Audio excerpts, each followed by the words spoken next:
Après d'un virus meurtrier, quelques survivants tentent de recréer une société dans le cirque de Mafat. Le récit apocalyptique de la bande dessinée Fièvre. Son tome final est sorti il y a 2 semaines. Sur ce plateau, nous recevons son scénariste. Bonjour Philippe Pélez. Bonsoir. Bonsoir, oui. Votre BD raconte l'histoire de rescapés d'un crash d'un avion de ligne sur l'aéroport Roland-Garros qui vont contaminer l'île tout entière.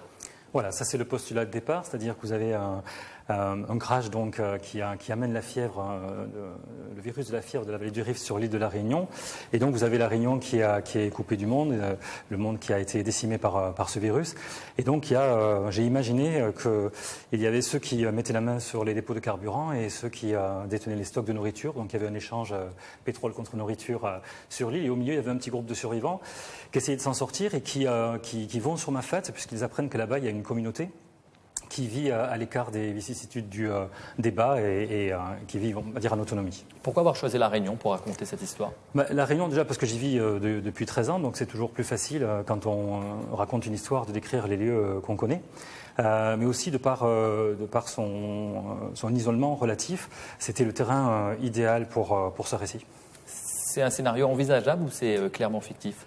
Oui, alors c'est un scénario, j'espère que c'est pas du tout envisageable, parce que ça serait, déjà je vous sens un petit peu inquiet, mais c'est vrai que le virus de la fièvre de la vallée du Rift existe vraiment, c'est une zoonose virale, c'est-à-dire une maladie qui se transmet de l'animal à l'homme, mais aussi de l'homme à l'animal, et qui est principalement véhiculée par le moustique, ou par d'autres moyens de contamination, comme l'exposition à la viande, et c'est un virus qui, enfin, j'ai eu cette idée en discutant avec un docteur vétérinaire de La Réunion, qui est très connu, qui s'appelle Éric Cardinal, et qui devient Éric Lévesque dans mon histoire, et qui me disait il y a 4 ans de cela que la prochaine pandémie pourrait être le virus de la fièvre de la vallée du Rift, une pandémie qui pourrait être beaucoup plus mortelle que celle d'Ebola.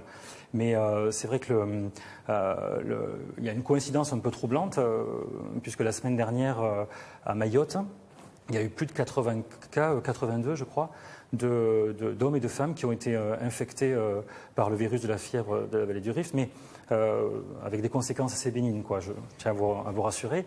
Mais quoi qu'il en soit, en tout cas, le virus existe vraiment. D'accord. Vous vous êtes inspiré des séries américaines qui cartonnent en ce moment, comme Walking Dead ? Ah non, pas du tout. Non, non.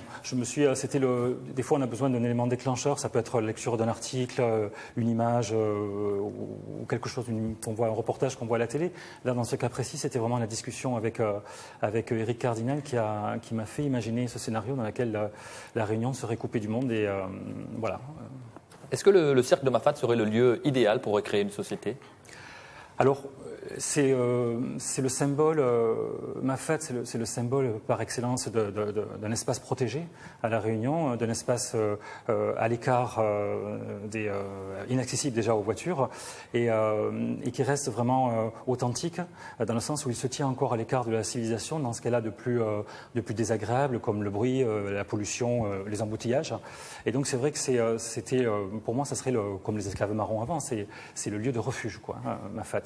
Et c'est pour ça que Antonio Menin a essayé de bien s'imprégner de cette ambiance. Antonio Menin, c'est le dessinateur, italien, a essayé de s'imprégner de cette ambiance. Justement, Antonio Menin, il est venu à La Réunion pour rendre plus authentique les décors. Ce n'est pas le cas lors du premier tome. Oui, c'est ça. Pour le premier tome, Antonio, donc, je l'ai inondé de vidéos, d'images, de photos, vraiment pour qu'il se sente le plus près possible du terrain.